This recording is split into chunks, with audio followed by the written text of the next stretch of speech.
Thomas Midgley Jr., el hombre que envenenó el planeta. En los años 20, un ingeniero llamado Thomas Midgley Jr. resolvió dos de los mayores problemas industriales del siglo y en el proceso envenenó a toda la humanidad. Todo comenzó con un ruido. Los primeros motores de combustión hacían un golpeteo insoportable conocido como picado. Midgley trabajaba para General Motors y buscaba eliminarlo. La solución que encontró fue brillante y letal: añadir plomo a la gasolina. De un día para otro, los autos funcionaban mejor, las ventas se dispararon y el mundo lo aplaudió. Pero lo que nadie quería admitir era que el plomo se filtraba en el aire, en el agua y en nuestros pulmones. Midgley llegó a lavarse las manos con su gasolina aditivada frente a la prensa para demostrar su seguridad. Semanas después tuvo que ser hospitalizado por intoxicación. Cuando se recuperó, no dudó en hacerlo otra vez, y cuando los científicos empezaron a advertir sobre los riesgos, él inventó algo aún peor. En 1928, presentó una nueva sustancia que cambiaría la industria de la refrigeración y el aire acondicionado. Los CFC, también conocidos como freones, eran inodoros, estables, perfectos. Hasta que décadas después se descubrió que estaban destruyendo la capa de ozono. Midgley había creado dos de los compuestos más tóxicos de la historia moderna, y el destino se aseguró de escribirle un final a la altura de su ironía. En 1940 contrajo poliomielitis y quedó paralizado. Para no depender de otros, diseñó una máquina de poleas que le permitía levantarse y moverse en la cama. Era un prodigio de la mecánica doméstica. Hasta que un día, el sistema se enredó y Midgley murió estrangulado por su propio invento. El hombre que contaminó el aire del planeta fue asfixiado por el suyo. Un genio brillante, atrapado en la red invisible de su propio ingenio. Marie Curie, la científica que se iluminó hasta morir. Imagina una mujer en un laboratorio oscuro, rodeada de frascos que brillan en la penumbra. Sus manos tiemblan de cansancio, pero en su rostro hay una calma luminosa. Está buscando algo que nadie ha visto jamás: el secreto de la materia, la energía que duerme dentro de cada átomo. Marie Curie descubrió el radio y el polonio, dos elementos que parecían contener una chispa divina. Brillaban con una luz verde que hipnotizaba. Eran literalmente la ciencia hecha resplandor. Ella no lo sabía, pero ese brillo era también su sentencia. En una época en la que el conocimiento era privilegio masculino, Marie trabajó entre peligros invisibles. Dormía junto a frascos de radio, los guardaba como si fueran flores luminosas. Llevaba muestras en el bolsillo del abrigo para mostrarlas en conferencias. Nadie comprendía aún lo que era la radiación. Nadie imaginaba su precio. Décadas de exposición constante fueron destruyendo lentamente su médula ósea. Su cuerpo se apagó igual que una lámpara que se queda sin corriente. Murió en 1934 de anemia aplásica y hasta hoy sus cuadernos siguen siendo tan radiactivos que deben conservarse en cajas de plomo. Marie Curie no murió por error, sino por devoción. Por creer que la luz del conocimiento valía más que su propia sombra. El mismo resplandor que iluminó la ciencia fue la llama que la consumió. Porque algunos descubrimientos no matan de golpe, te desintegran lentamente mientras sigues admirando su belleza. Franz Reichelt, el hombre que saltó confiando en su invento. A principios del siglo XX, París era la capital del ingenio.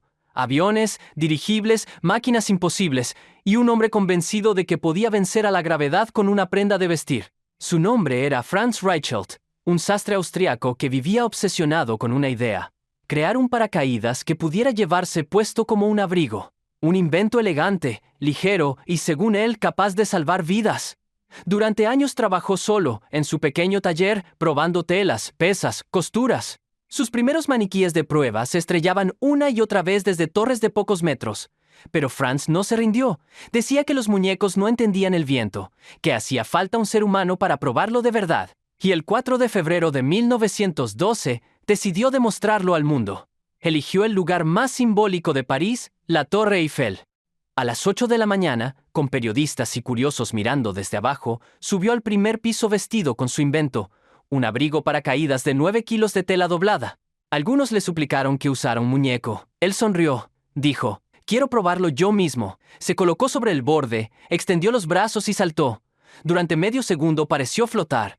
Después, el aire aplastó la tela contra su cuerpo. El paracaídas no se abrió. Cayó 57 metros y murió al instante. Las cámaras registraron todo el salto. Las fotografías aún existen. Un hombre diminuto en el aire, atrapado en su propio invento, cayendo con la fe intacta. Franz Reichelt pasó a la historia no por haber volado, sino por haber demostrado que el optimismo humano puede ser tan letal como la gravedad. Creó el abrigo que prometía salvar vidas y fue el primero en morir usándolo. Sylvester H. Roper, el creador que murió probando su motocicleta. Imagina un hombre de bigote victoriano montado sobre una máquina que resopla vapor y fuego. Es 1896 y el público observa con asombro algo que nunca ha visto: una bicicleta que ruge. Sylvester H. Roper la llama motorcycle. Nadie sospecha que está viendo el nacimiento y el final de una era. Roper era un inventor incansable. Había fabricado locomotoras en miniatura, armas, motores y aparatos domésticos. Pero su obsesión era la velocidad. Soñaba con unir al ser humano y la máquina en un solo cuerpo. Su motocicleta a vapor alcanzaba los 60 kilómetros por hora, una locura para la época.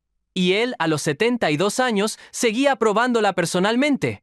Una mañana de junio, en un hipódromo de Massachusetts, decidió mostrar su invento ante una multitud. Dio varias vueltas al circuito, cada una más rápida. El público aplaudía. Hasta que de repente, la máquina se volvió silenciosa. Roper se desplomó sobre el manubrio. Murió de un infarto, mientras la motocicleta seguía avanzando sola, como si no necesitara ya a su creador. Los médicos dijeron que fue el esfuerzo. Los poetas prefirieron creer que el corazón simplemente no pudo competir con su propia creación. La máquina que soñó para moverse terminó deteniendo su pulso. El primer hombre que cabalgó una motocicleta fue también el primero que murió montado en ella. Y así comenzó la historia moderna, una civilización que acelera sin mirar atrás, fascinada con la misma fuerza que algún día la detendrá. William Bullock, el impresor aplastado por su imprenta. Imagina una fábrica en el siglo XIX, engranajes, vapor, el olor a tinta fresca. Las máquinas rugen como animales metálicos, y entre ellas camina un hombre que cambió para siempre la manera en que el mundo leería. William Bullock, el inventor que le dio velocidad a las palabras. Antes de él, cada página debía imprimirse una a una. Bullock soñó con una máquina que lo hiciera todo de un tirón. Una prensa rotativa capaz de devorar rollos de papel continuo y escupir miles de periódicos por hora. La noticia, por fin, podía correr más rápido que el rumor. El siglo de la información comenzaba con su nombre grabado en acero. Pero la máquina que multiplicaba su voz también se volvió su verdugo. Durante una demostración en 1867, una pieza de la imprenta se trabó. Bullock intentó ajustarla sin detener el motor. Su pierna quedó atrapada entre los rodillos. El mismo mecanismo que giraba para imprimir el mundo le trituró los huesos. Días después, los médicos decidieron amputar. Pero la gangrena ya lo había alcanzado. Murió mientras el papel seguía girando. Los periódicos de la época lo despidieron impresos en las máquinas que él mismo había creado. Era como si su invención lo hubiera absorbido por completo, hasta convertirlo en parte del sistema que no podía detenerse. El hombre que aceleró la palabra fue devorado por su propio progreso. Y el ruido de su prensa no se detuvo nunca. Siguió girando, repitiendo el mensaje más antiguo de la historia industrial: que toda creación mecánica es también un espejo, y a veces lo que refleja es el precio de la velocidad. Perillos de Atenas, el artista que murió dentro de su propia creación. En una plaza de la antigua Grecia, un escultor presenta su obra al tirano de Sicilia, Falaris. No es una estatua, es una máquina. Un toro hueco, de metal pulido, con una puerta lateral y un sistema de tubos diseñado para convertir los gritos humanos en mugidos animales. Perillos de Atenas lo llama arte funcional, una fusión entre escultura y castigo. Dentro del toro, el condenado sería asado vivo mientras el bronce amplificaba su agonía, transformándola en música. Era la perfección del horror. La estética del sufrimiento. El tirano escucha la explicación con fascinación y algo más, desconfianza. Le pide al escultor que le muestre cómo su invento transforma el sonido. Perillo sonríe, orgulloso, y entra para hacer la demostración. Falaris ordena sellar la puerta. El fuego se enciende debajo. Y el primer sonido que emite el toro de bronce no es un experimento, es el grito del propio creador. El artista se convierte en su obra, el verdugo en víctima. Dicen que cuando el metal se enfrió, Falaris mandó sacar el cuerpo y pulir el bronce hasta que brillara de nuevo. El toro siguió usándose durante años, y cada condenado que ardió dentro de él fue, en cierto modo, una réplica del primer sacrificio, el del hombre que quiso diseñar el dolor perfecto.